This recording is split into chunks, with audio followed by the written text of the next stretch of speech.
So Summerslam's in the books, and there's a new WWE World Champion in Kane and a new Women's Champion in Bayley, but our champions on Raw remained the same. We're skipping week 1 of August. This is week 2 in Cleveland, Ohio.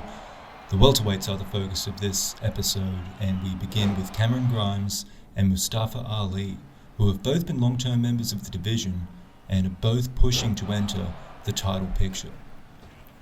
Grimes is a bit of a hillbilly and can have some controversial beliefs, but he does come across as a good guy that just kind of acts like an idiot. He's at least likeable enough for the red-leaning state of Ohio. Fans behind him tonight. He was a top high school wrestler in North Carolina in his age and division.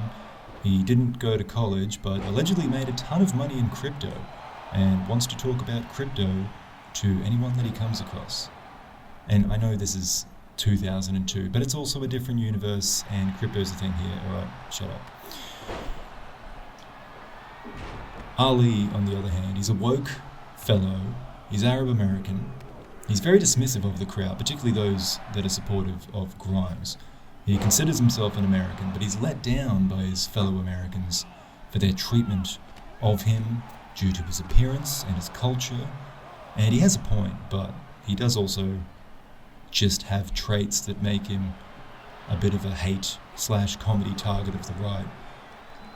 And to those of us that are moderates, he's a little bit entitled. It's a bit annoying.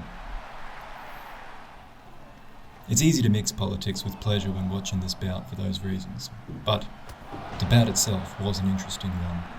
It comes to an end after a devastating counter from Grimes. He leaps over the low kick, crushing Ali's chest with a double foot stomp for the victory.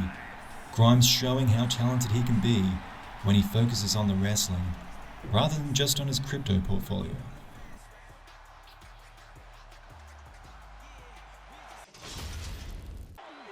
The next week, Raw heads north for a short tour of Canada, starting in Toronto. Currently no Canadians in the welterweight ranks, but we do have a special treat for the Torontonians. 2 world-class wrestlers at the peak of their powers, likely fighting for the next shot at the welterweight title.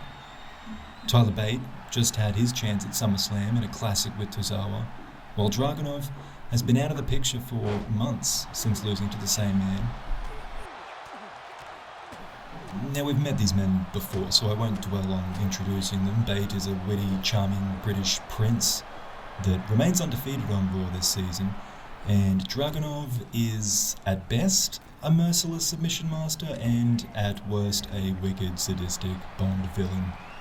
Like, if he ever found a hurt bird, he would find its nest, but not to return the bird, to strangle its family.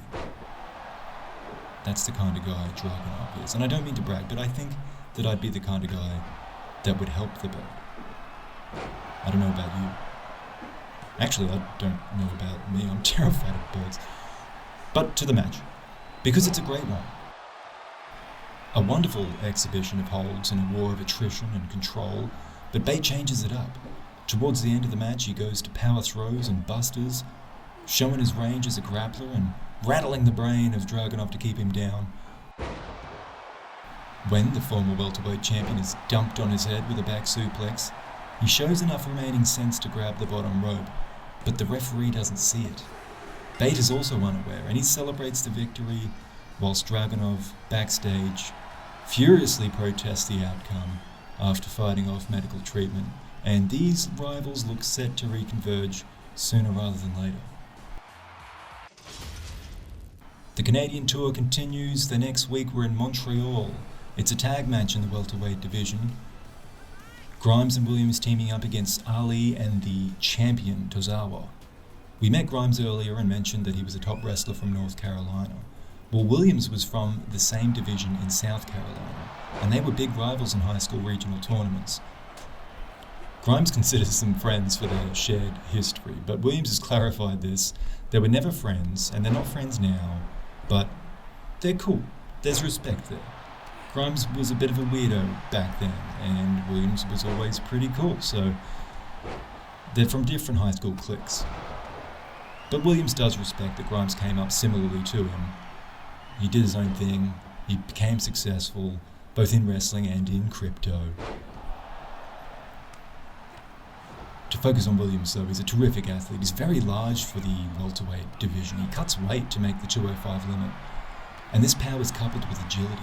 It makes him a very dangerous opponent for the rest of the division. And he's used that to his benefit by very quickly rising through the ranks in this, his debut season with the WWE. And they're opponents we both know.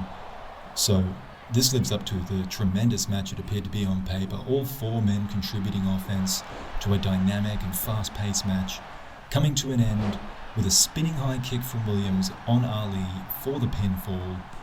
And it's clear that Williams is the star of this match, but he might not be the only one involved here tonight that could cause a problem for Akira's title reign. Final match of this highlights package, and we're back in the United States, Augusta, Maine. It's Trick Williams taking on Drew Gulak, and this is a big one for Williams, who's been winning for fun since debuting earlier this season. But he hasn't been tested like this. Now, Gulak, he would reject the moniker if offered it, but the reality is he's something of a gatekeeper in this division. He's been constantly at the top without winning the big one. His most notable victory this season was over Tyler Bate at Bad Blood, but the title shot that followed soon after did not end in his favour. One might be mistaken from the way that Williams carries himself that there'd be a contrast between his personality and that of Gulak's, the latter known for his serious demeanour. Williams, though, in fact shares this in common with Gulak. He's very serious about his profession, and he goes about it in a very direct way. He isn't particularly flashy in the ring. His intentions are simple to comprehend: damage infliction, victory security. Trick Williams comes from a humble home of blue-collar parents that worked hard to provide him with opportunities and keep him on track. He describes his father as a disciplinarian, but also as a role model and a big supporter, of course. Trick, his real name Matrick, recalled with emotion a time when he was getting into fights at school and falling in with the wrong crowd, and his family moved to send him to another school with a wrestling program, meaning his parents needed to travel an extra hour to and from work for years. And he's old enough now to appreciate that sacrifice and does everything in his power to make it to the top. A dedicated professional. And he shows that in this match, what should be a very difficult challenge. He is keeping up with Drew Gulak, to say the least. The spinning kick that felled Ali is not enough, according to Williams, hitting an additional spinning neck breaker before pinning Gulak and claiming his biggest professional victory to date.